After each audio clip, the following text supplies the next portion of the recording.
Now please welcome our first commencement address speaker, Madyson Park.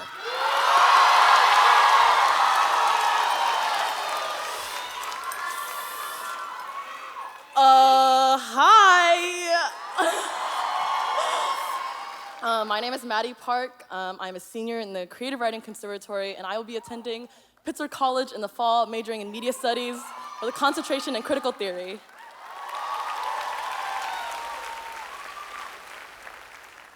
Good evening, friends, family, and distinguished guests. It's an honor to be speaking in front of you on this very historic evening. I want to very quickly give a special recognition to an amazing administrative team that has helped me through all my failures and successes. Thank you to the lovely counselors, the students and service staff, and Dr. Opasik. Hi, Dr. Opasik. I'm a little nervous in front of you, sorry. I've seen you like twice out of the 4 years I've been here, but it's fine because you're probably so busy helping our students grow, expanding the great legacy of our school, but you show up once a year to sing Forever Young, and now I feel like I've known you for my entire life, so.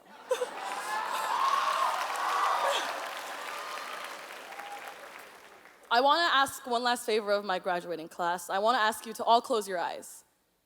Come on, please, okay. Close your eyes and imagine your very first day at OCSA. Every starry-eyed middle schooler, every questionable new smell. Reflect back on the emotions you felt that day. Yeah, I know. Reflect back on the emotions you felt that day, whether it be nervousness, excitement, anticipation. Now open your eyes. The person you just imagined would be unbelievably proud of the person sitting in your seat today.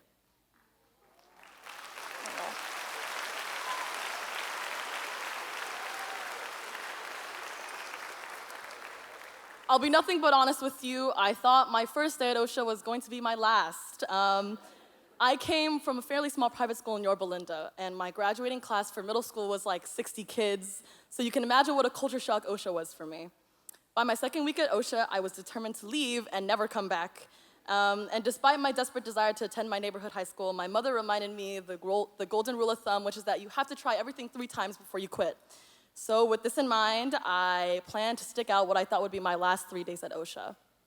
However, in those last 3 days, I experienced my first 10th Street flash mob, learned my first song and dance in Spanish class, performed my first poem in front of my creative writing peers, met my best friends, and created memories that would last me a lifetime. So basically what I'm saying is, although I hate to admit, is that my mom was right. No. I love, yeah. And my dad too, I don't know, maybe.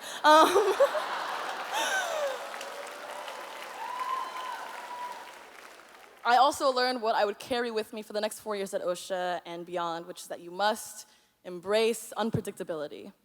I think nowadays we are so keen to only embrace what is planned, but in reality, it is where we find ourselves at a crossroads in which our colors are truly revealed.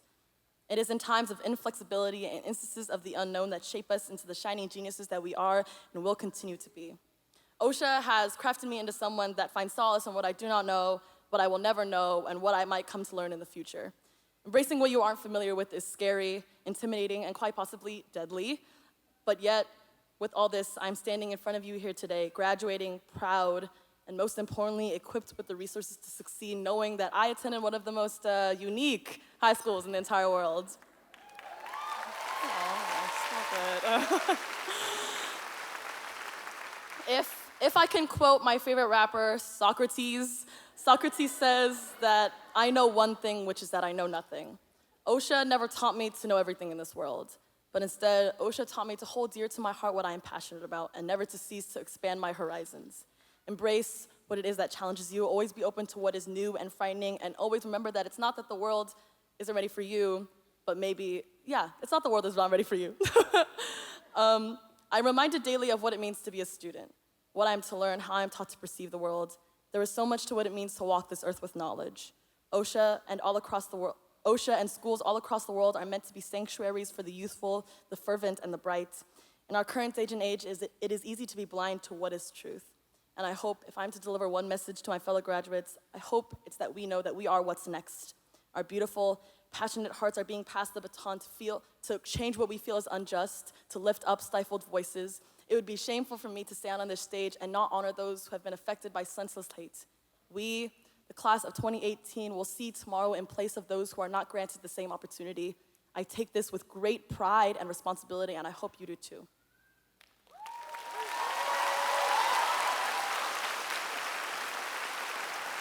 So, reflecting back on my 4 years here at OCSA, I can tell you that I was never a quote-unquote OCSA student. I was straight rejected from the leadership class 2 years in a row. I took a fat loss with my friend Thomas for junior class representatives. I also got in trouble like twice a week for trying to take the elevator, and you think senior year the teachers would just like let you to the 7th, but they never did. But now that I am here, I am ready to say every single thing that I've wanted to say the past 4 years. Here we go. Number one, no, it's all good things mostly. Number one, shout out to Billy Sue Griffith in the attendance office. I wish she was here. I left school early like 4 times a week, and she never once judged me for my flaws. I owe my entire second semester to her. Number two, shout out to the janitorial staff here at OCSA. High school students are like so gross, and I can't imagine what treasures you would find in the bathrooms.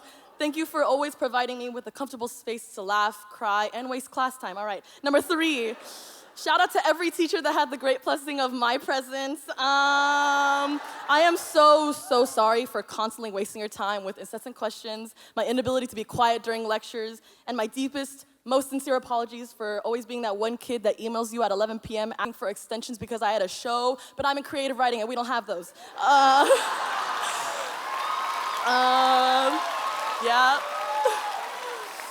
Number four, a special shout out to all the teachers that taught seniors this year. I can tell you right now that I have had senioritis since sophomore year. So you were always so patient with our tardies, our incomplete assignments, and our just lack of overall effort. I know she's not here, she might be here. An extra special thank you to Miss Julie Shepley. Miss Shepley, yeah, give it up.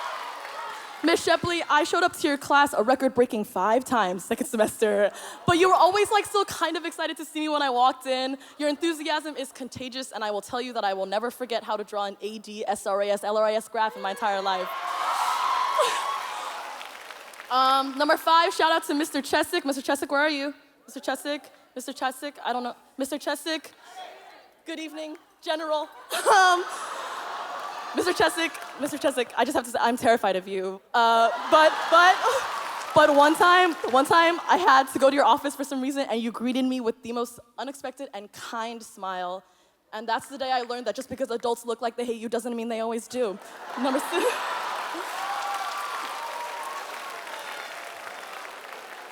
It's an honor, sir. Thank you for your service. Number 6, shout out to the people who man the lunch lines. I don't think I'll ever eat a pepperoni pizza stick in my entire life ever again. But thank you for never judging me when I went up for a second pepperoni pizza stick, or a third pepperoni pizza stick, or when I would like go up and buy a yogurt parfait to make you think that I was healthy. Number 7, shout out to this graduating class. Shout out to everyone here in a cap and gown. Shout out to every accomplishment, every failure. Shout out to every all-nighter. Shout out to every relationship. Shout out to every boyfriend or girlfriend, or if you're me, none of the above. Shout out to who you are now and who you will become. Shout out to your past and shout out to your future. Shout out to all of this. Shout out to the fact that you're graduating. Shout out to the fact that when life knocks you down that you will get back up again. Shout out to #blazing-it-forward. Shout out to Dragon and all of his stargazers. Shout out to knowing the next step. Shout out to not knowing the next step. Shout out to Uzi. Shout out to embracing everything that it is you don't know. And shout out to living unpredictable. Thank you.